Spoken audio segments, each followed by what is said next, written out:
had went to a card show and I had a collection of Kobe Bryant cards and a mixture of other cards that were a combination of mine and my brother's.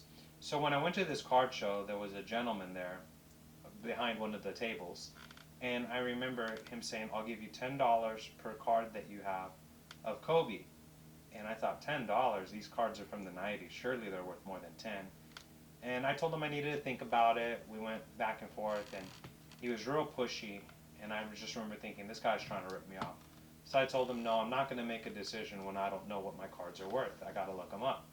So as I walked out of the place with him, another guy from another booth came up to me, a different vendor, and he explained to me, hey, that one card you have of Kobe, that's like a $500 rare insert card. Recent sales on eBay indicated, yes, it was about $500.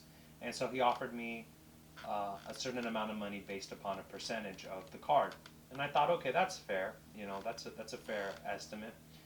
What I didn't realize was that card, even at a low grade, is still worth significantly more money. But I didn't realize that a card graded just because it's so rare is still worth a lot of money. So typically we think, oh, a card needs to be a 9 or 10 to be worth money. That's not always true. A lower grade on a rare card is still worth a lot of money. So what I should have did was I should have had the card graded. So make sure you do your research. I wasn't fully knowledgeable or educated on the subject, and I lost out possibly on a lot of money.